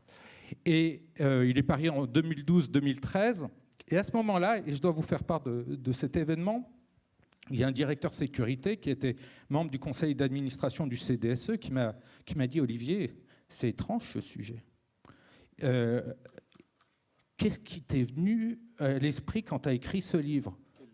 Quelle lubie. Il me prenait un peu pour un gentil garçon, mais qui était incapable d'analyser les menaces. Et alors qu'il n'avait qu'à la bouche les signes noirs. Je ne sais pas si vous connaissez, vous avez dû lire le livre de Taleb sur les signes noirs.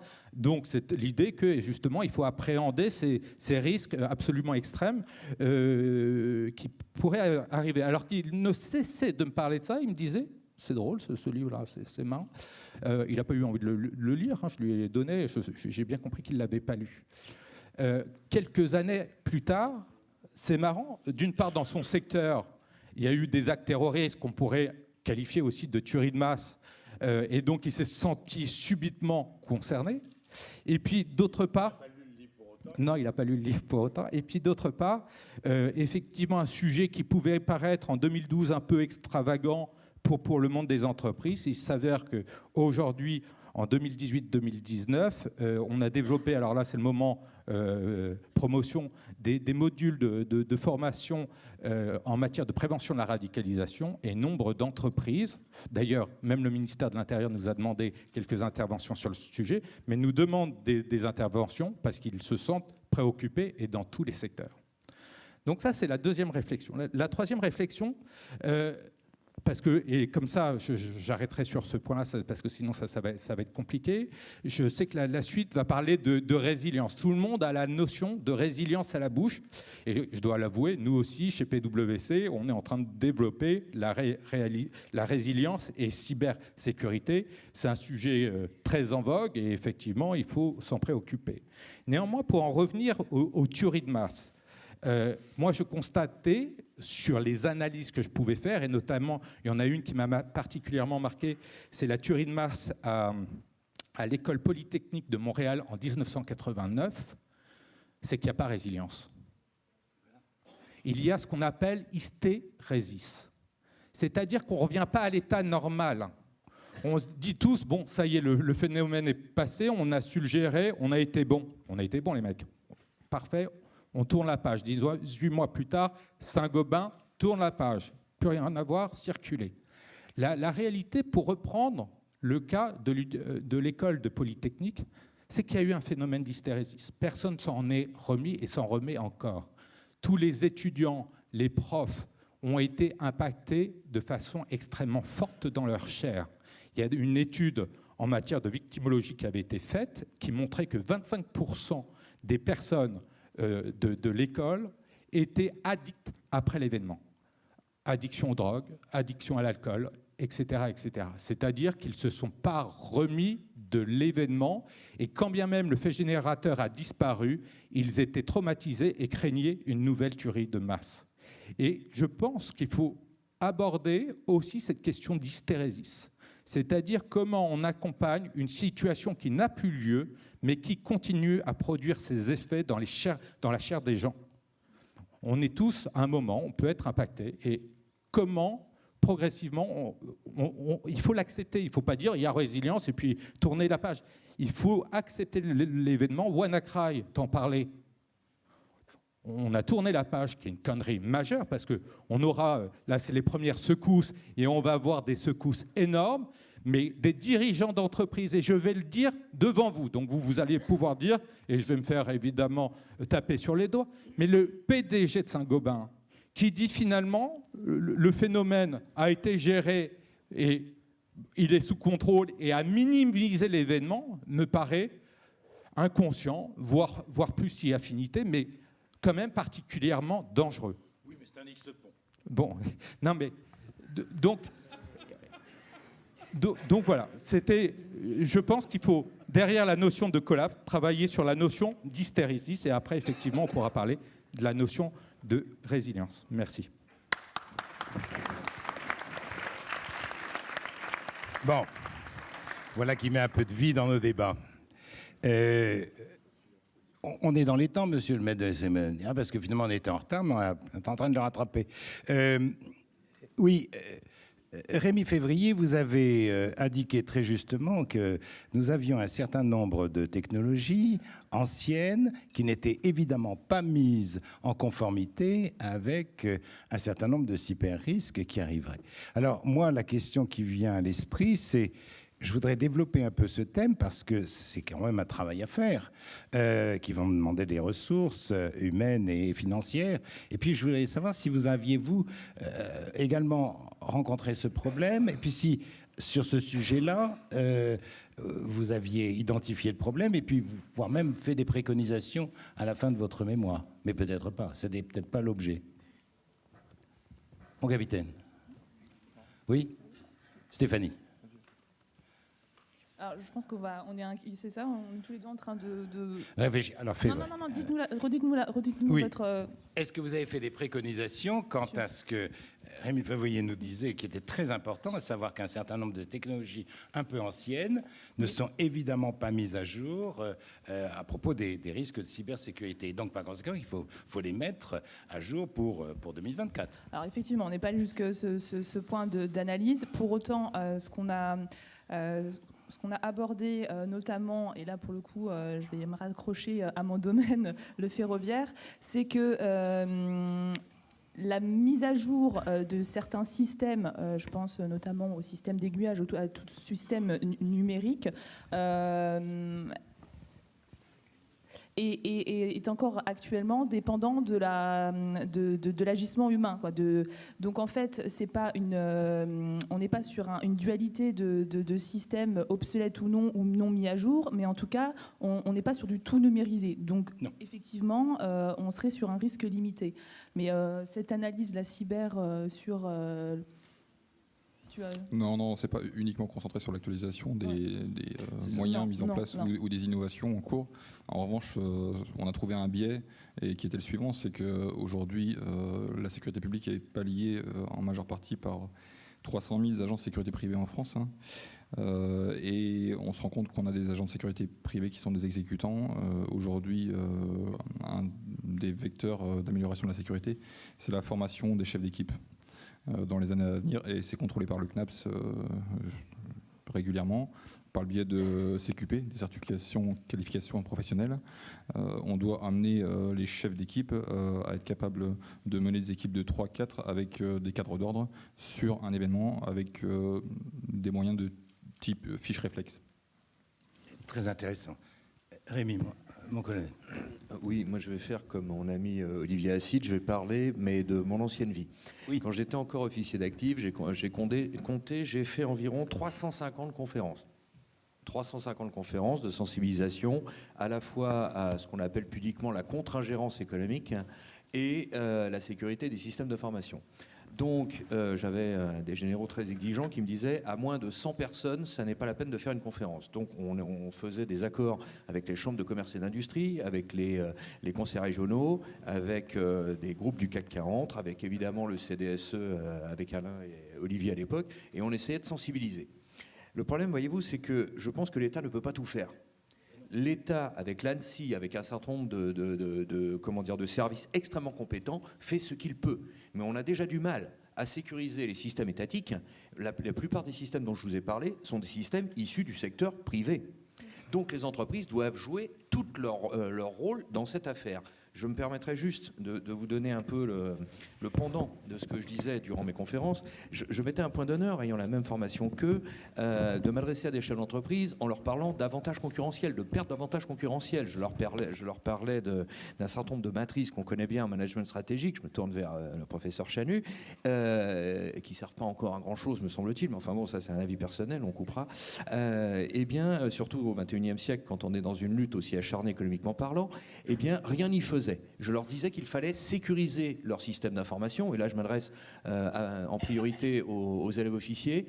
Quand vous serez de toute façon confrontés à des chefs d'entreprise.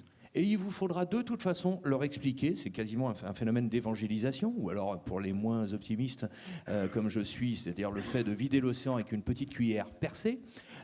Donc vous devrez leur dire qu'ils ont à sécuriser leur système d'information. La plupart du temps, vous pouvez leur parler de perte d'avantages concurrentiels, ils ne vous les écouteront pas. Vous leur parlerez de perte de patrimoine informationnel de l'entreprise, ils ne vous parleront encore moins. Et pour ceux qui dresseront une oreille, qu'est-ce qu'on vous dira? On vous sortira un joker. Ah mais attendez mon Coël, j'ai un DSI. Et donc l'affaire est réglée. Le problème, voyez-vous, avec le RGPD qui est, comme vous le savez, en place depuis le 25 mai 2018, ça ne marche plus comme ça. Ça n'a jamais fonctionné comme ça. Il n'y a pas de délégation de pouvoir possible de la part d'un DG vers un DSI. Et donc ça veut dire quoi? Ça veut dire que quand vous expliquez, et je vous rappelle donc j'étais dans mes anciennes fonctions l'officier, donc j'étais en uniforme, ça avait un minimum de poids, quand je leur disais que s'ils ne prenaient pas de précautions relativement au fait de sécuriser leur système d'information, je ne parle même pas des systèmes SCADA, vous voyez, mais systèmes globaux, et ben je leur disais que nous aurons le privilège de les recevoir en garde à vue. Et là, évidemment, ça baissait d'un ton, on arrêtait les smartphones, on arrêtait les conversations, et à la fin, eh bien, je me retrouvais avec une quarantaine de cartes de visite en disant, est-ce que vous accepteriez de venir dans mon entreprise faire un audit SSI?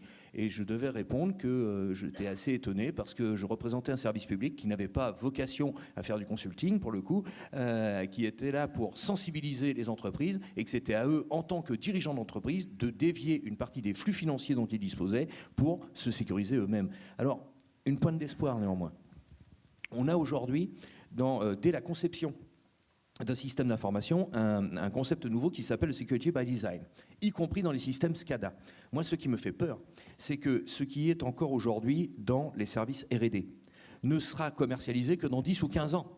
Donc, ce qui me fait peur, c'est la période entre maintenant et dans une dizaine ou quinzaine d'années, durant lesquelles, qu'on le veuille ou non, on arrivera vraisemblablement, me semble-t-il en tout cas, à condition de faire preuve de bonne volonté, à essayer de boucher certains trous dans la raquette, mais il me semble très aléatoire de penser qu'on va tout boucher. Donc il y aura forcément des failles. Très intéressant. Olivier, vous avez pratiquement, si je ne m'abuse, si mes calculs sont bons, 15 ans d'expérience.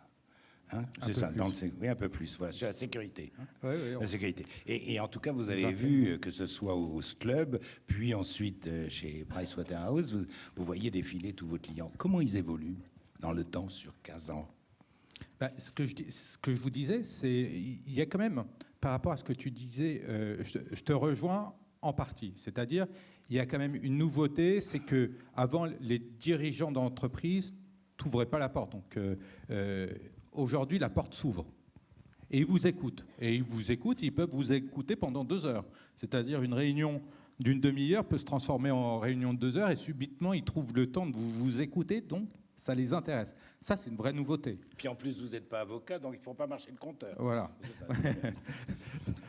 D'ailleurs, on me le dit assez. Mais après, est-ce qu'ils mettent les moyens derrière? Je ne vais pas parler de mes clients, mais il est étonnant effectivement pour des grands groupes de voir le niveau de sécurité. Avec une interrogation que je soumets à votre sagacité, est-ce qu'on est en France plus mauvais que d'autres pays? ce qui est possible. On a sorti une étude internationale sur la transformation de la fonction sécurité-sûreté, et il ressort très clairement qu'il y a quand même des pays qui se sont dotés de moyens et d'éléments de réflexion pour renforcer leur sécurité. Par exemple, je cite souvent ce point-là, on a regardé en Australie, aux États-Unis, au Japon, ils mettent en place une troisième ligne de défense. Alors, je ne suis pas là pour vous développer la troisième ligne de défense. Je ne savais pas ce que c'était en arrivant chez PwC. Maintenant, j'évangélise sur le sujet parce que je suis complètement convaincu. Néanmoins, c'est un élément pour vérifier le niveau de sécurité dans votre entreprise. Ce n'est pas uniquement parce que tu as un DSI, parce que tu as un CISO, parce que tu as un Chief Security Officer que tu as une bonne sécurité. Faut-il aussi la tester, vérifier qu'elle est au niveau. Et là, attention, surprise. Et là, en France, on a cette troisième ligne de défense. Il y a quelques entreprises bancaires qui l'ont mis en place, et encore très rarement. Elle n'existe pas. C'est uniquement un exemple pour vous montrer, en gros, dire il y a une prise de conscience. Maintenant, de la prise de conscience à la mise en place d'un dispositif robuste pour y faire face, il y a encore une grosse marche. Alors, je ne sais pas ce qui entraînera cette grosse marche. Est-ce que c'est la peur ? Je vois que c'est Petrucci ou Perucci, là, quand il raconte l'un des anciens directeurs d'Alstom, qu'il est allé en tôle aux États-Unis, subitement, un COMEX, ils sont tous réveillés. Et donc, je me demande si, sur nos sujets de sécurité, de cybersécurité, il faut qu'il y ait un dirigeant qui aille en tôle pour effectivement, après, raconter ce qui lui est arrivé. Et subitement, les COMEX vont se réveiller. Mais la prise de conscience, elle est là, les moyens ne sont pas encore là. Et alors, la mise en place d'une organisation, alors d'une gouvernance, pour dire un gros mot, une gouvernance de sécurité, on en est encore très loin. Alors, je crois qu'on touche là à quelque chose qui est très important, qu'il faut toujours rappeler. Enfin, moi, j'ai longtemps travaillé aux États-Unis, j'ai eu pas mal de clients américains également. Et dans le domaine, par exemple, des investissements à l'étranger, je n'en connais pas un seul qui est investi à l'étranger sans avoir, dès le départ, conçu son désinvestissement. C'est une chose qui, notre culture française, totalement allergique. Monsieur Terrier, je vais à l'étranger, aidez-moi à y aller, mais une fois que j'y suis, aidez-moi à y rester. Bon, l'idée de partir n'a pas de sens. Notre culture française n'est absolument pas préparée, comme la culture anglo-saxonne, à l'exercice de risques virtuels. C'est ça qui est fondamental. Alors, on le fait quand même sur une plateforme pétrolière, quand il y a 2 milliards de dollars qui sont en jeu.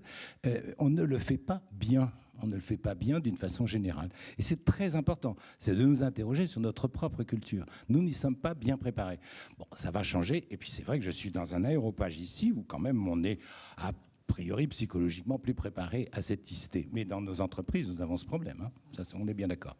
Je crois qu'on va passer la parole à la salle. Exactement. Voilà. Vous ne vous êtes pas rendu compte, mais en fait, on a joué avec le chrono depuis ce smartphone. C'est vous dire, donc on a failli se faire pirater aussi. Très bien. Nous allons pouvoir poser des questions. Donc, si vous désirez poser des questions, il y a deux micros et peut-être passer de l'autre côté. Et si vous ne voulez pas poser votre question au micro, vous avez la possibilité d'envoyer depuis la salle un SMS donc à MBA RDV 2019 avec le numéro qui est en dessous ou sur Twitter, donc hashtag MBA RDV 2019. Et nous aurons aussi des questions de l'extérieur. Mon cher Jean-Louis, les questions de nos amis sur SMS et Twitter vont apparaître sur l'écran. Bon. Mais vous n'êtes pas obligé de si prendre vous avez, le SMS. Si vous avez le micro en main. Donc, Bonjour à tous. Je vous remercie en tout cas de nous avoir invités. Je suis élève officier à l'EOGEN. J'ai quelques petites questions. La première concerne M. Février, parce que vous nous avez parlé de WannaCry. Vous nous avez parlé de son obtention par Wikileaks auprès de la CIA.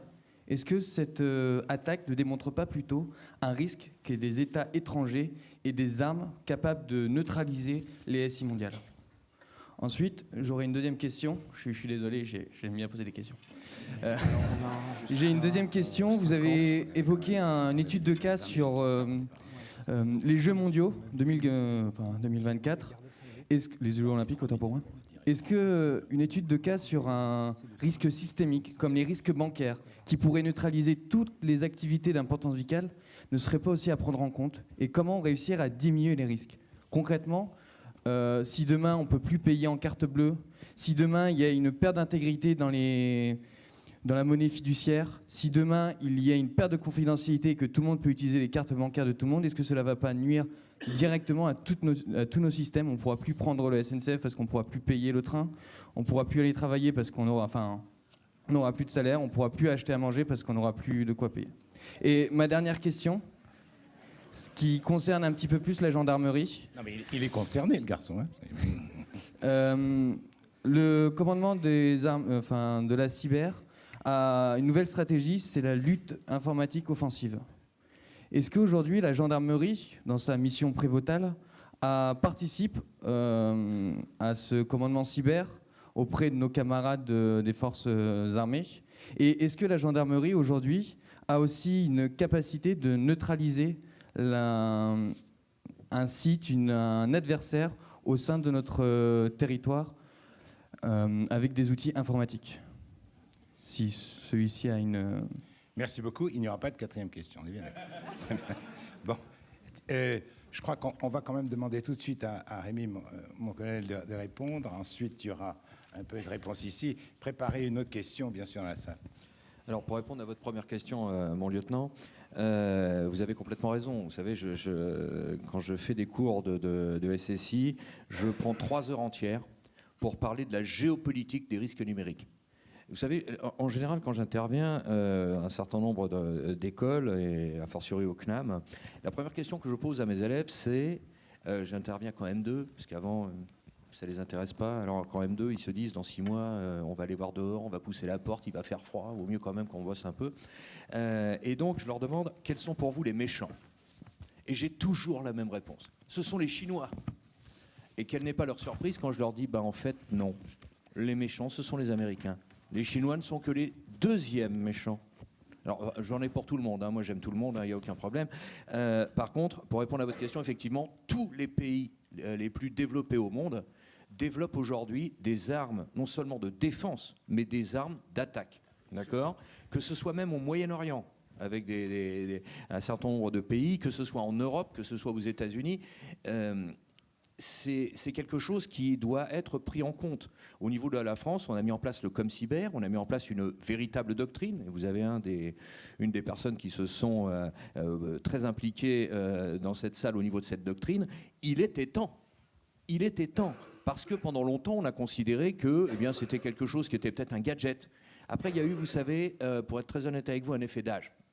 Parce que les gens qui étaient aux commandes avaient un certain âge. Ça veut dire que les systèmes d'information, ils les avaient connus durant leur carrière. Mais ils les avaient plutôt subis, si j'ose dire. Ils ne les avaient pas anticipés. Avec votre génération, c'est relativement simple. Vous êtes des digital natives. Vous connaissez ça dès votre naissance, quasiment. Tout juste, si bientôt, il n'y aura pas le biberon connecté, ça couinera dès qu'il ne sera pas rempli ou il sera froid.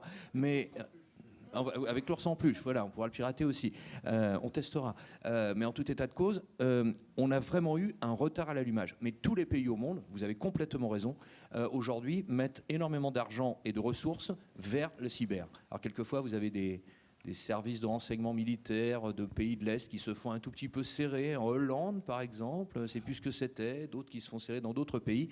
Mais globalement, c'est une véritable guerre souterraine. Vous savez, durant la guerre froide, la guerre du renseignement, on appelait ça le grand jeu. Absolument. Mais aujourd'hui, ça existe toujours, mais on a le droit au grand jeu cyber. Voilà ce que je pouvais vous dire. C'est un enjeu essentiel. C'est un enjeu essentiel. Réaction ici. Stéphanie. Oui, on va le faire à 2 voix. Vous évoquiez le risque numérique appliqué au JO. Effectivement, c'est un risque identifié, il va de soi. Comme on vous l'a indiqué, on a souhaité identifier pour ce colloque les 3 risques majeurs. Après, le risque appliqué aux transactions commerciales, vous parlez de e-billets. Alors, évidemment, ce n'est pas un risque qui est spécifique, mais on est bien sur la limite du tout numérique. Après, sur tout ce qui est... on avait effectivement, nous justement, on prenait en préconisation l'utilisation moindre de tout ce qui est paiement bancaire. Et il existe depuis 1 an et demi, des techniques de paiement par des bracelets qui sont déjà en fait je ne sais pas comment on peut appeler ça, précrédité exactement, qui viendrait en fait minimiser les transactions le jour J autour de ces sites-là. Après, le risque zéro sur le tout numérique, effectivement, n'existe pas. Après, non, mais le risque réel hein, sur les attaques et neutralisation sur les terminaux de paiement existe bien. Il a été survolé parce que la thématique de notre mémoire est quand même la gestion de la sécurité sur les mobilités lors des JO. Vous avez raison, aujourd'hui on a des botnets qui, par le biais d'algorithmes à la microseconde, vont réussir à modifier le cours d'une action sur un marché français et parallèlement sur un marché chinois qui va ouvrir en différé. Les préconisations qu'on peut essayer de développer avec des ingénieurs, c'est de travailler sur la robustesse des systèmes de terminaux de paiement, sur les flux financiers, et puis par l'authentification également de l'acteur via un système post-carte à puce. Voilà. Très intéressant. Une question encore dans la salle, s'il vous plaît, parce qu'il faut respecter les horaires. Aucune question sur l'écran? Oui? Ici.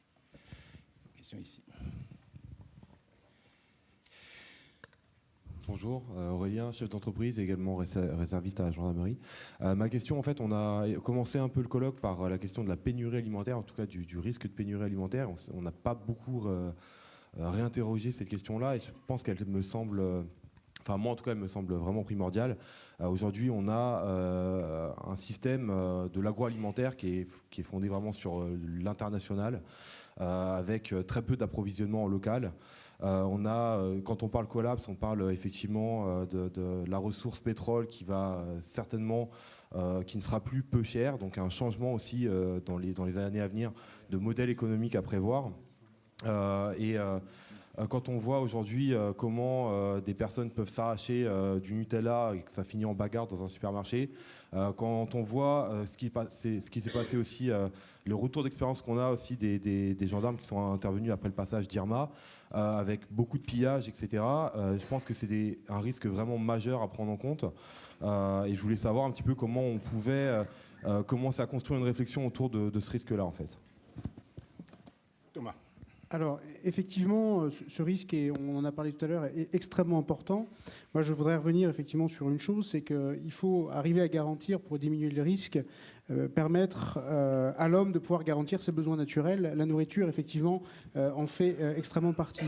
Donc, pour éviter un collapse, pour éviter une catastrophe majeure, effectivement, il faut arriver à garantir que l'homme puisse se nourrir. Et effectivement, toute la partie logistique dont il a été fait part tout à l'heure est extrêmement importante. Et peut-être que dans le cadre de la gestion des risques en général, aujourd'hui, elle est peut-être sous-estimée, effectivement. Et je partage effectivement ce point de vue. À tous. Nous n'avons qu'abordé quelques petits sujets, mais qu'il me soit permis d'ajouter 2 ou 3 considérations finales à ce premier débat. Tout d'abord, il y a un biais inévitable dans l'approche de tout un chacun ici, qui est celui de considérer que face à la constellation infinie des risques, il y a l'État protecteur et des moyens financiers extensibles à l'infini. Or, dans le monde des entreprises, voyez-vous, le coût du risque est difficile à mesurer, car ça revient à allouer des ressources certaines à des obligations incertaines. Et ce n'est pas évident, puisqu'en définitive, cela revient financièrement à allouer des ressources nécessairement limitées à un spectre de possibles quasi illimité. Alors vous me direz que les assurances sont là pour résoudre le problème et l'équation. Oui, bien sûr. Et il semble que les capacités assurantielles ne cessent d'augmenter pour faire face aux risques année après année. Sauf que le business model de l'assurance est basé à la fois sur le principe de division des risques et d'autre part sur l'intuition qu'à un instant T, le risque maximum, qui obsède les assureurs bien sûr, le risque maximum est toujours inférieur à la somme des risques couverts. Or, il n'est pas sûr qu'en matière de cybersécurité, notamment, et je pense effectivement, après Rémi, au virus WannaCry de 2017, eux, fort heureusement désarmés par un concours de circonstances très heureux mais exceptionnel, ou au risque en matière financière, qui est la crise subprime de 2007, les risques systémiques qui en résultent ne dépassent manifestement nos capacités financières. Il y a là un sujet extraordinairement important, pour les assurances notamment. Alors ensuite, la nouvelle culture qui a germé avec le principe constitutionnel de précaution, particulièrement en France, a accouché d'un certain nombre d'idées fausses qu'il m'appartient, me semble-t-il, en fin de vie professionnelle, j'ai 74 ans, de dénoncer avec véhémence. La première est de croire que le nombre des risques a dramatiquement augmenté dans le monde moderne. Parler de ça en famille le dimanche, tout le monde est sûr qu'il y a beaucoup plus de risques aujourd'hui qu'autrefois. Un regard objectif sur le passé oblige à constater que dorénavant, les risques sont beaucoup moins mortels, mais qu'ils sont effectivement devenus financièrement beaucoup plus coûteux. Et ce sont moins les risques qui se sont accrus que, bien entendu, la perception plus aiguë que nous en avons, ainsi que le rejet qui nous inspire au point d'exiger, bien sûr, de façon émotionnelle, le fameux risque zéro que la raison et l'expérience commandent pourtant de considérer comme impossible. Sans doute, cette nouvelle culture du risque zéro ou du zéro mort est-elle le fruit paradoxal de la vanité des hommes le long d'un continuum qui irait de la fin du divin au rejet de leur propre finitude. Seconde idée fallacieuse, celle de croire que tous les risques peuvent ou pourront être probabilisés grâce au progrès de l'intelligence artificielle et aux algorithmes. Bien sûr que non, et heureusement. Car si tout le monde fait le même calcul de probabilité, le coût du risque, c'est-à-dire son pricing en termes financiers, serait le même pour tous. Et il n'y aurait alors pas de gain possible. Ce serait la négation même de la notion de profit, celle-là même qui légitime le risque encouru selon Max Weber. Ce serait la négation même de la notion de profit. C'est oublier aussi que nous vivons toujours dans l'économie des extrêmes, c'est-à-dire des queues épaisses de probabilité dans les distributions de probabilité et dans les courbes de Gauss, où les calculs à la moyenne sont totalement dangereux face au hasard sauvage tel qu'il a été effectivement identifié et calculé par Benoît Mandelbrot, et puis par Pareto, bien avant lui. C'est oublier aussi que le pire des risques, c'est en définitive de refuser d'en prendre. Et je sais bien que je profère ici un anathème, une attaque frontale contre votre mission même. C'est que, chers amis de l'EOGN, dans un monde dominé jusqu'à l'obsession par les risques de toute nature, refuser le risque revient à oublier que les crises sont inhérentes à l'économie de marché et surtout à leur dénier tout effet bénéfique, alors que l'on sait bien maintenant qu'une bonne crise constitue désormais le seul moyen de forcer les politiques à agir, d'imposer des réformes à nos sociétés bloquées et d'offrir une formidable aiguillon à l'ouverture des économies, des frontières et des esprits. Enfin, j'enfonce une porte ouverte pour formuler un vœu de conclusion. Nous vivons de nos jours une crise de légitimité profonde et généralisée qui affecte les politiques, les journalistes, les économistes, les scientifiques, les médecins, les intellectuels, demain les gilets jaunes. Tous pourris, n'est-ce pas le cri de ralliement dans nos ronds-points, tandis qu'on se souvient de l'exhortation de Mattei Salvini à la veille des élections italiennes de mars 2018. Surtout, ne votez pas avec votre cerveau, votez avec vos tripes. Voilà le résultat. De sorte que, pour conclure, parmi les nombreux populismes qui se portent candidats à remplacer désormais l'ordre de l'après-guerre, je vous souhaite seulement de choisir le moins dévastateur. Merci de votre attention. Merci, mon cher Jean-Louis. Merci, mon cher Jean-Louis. Merci, Stéphanie, mon colonel, mon commandant, mon capitaine, Olivier. Nous allons faire une pause. Je vous propose de vous retrouver dans une petite demi-heure, donc autour de 16h20. Vous avez la possibilité de rencontrer des auditeurs anciens, des premières promos et actuels, à l'espace Joffre, sur votre droite, avec une collation. À tout de suite.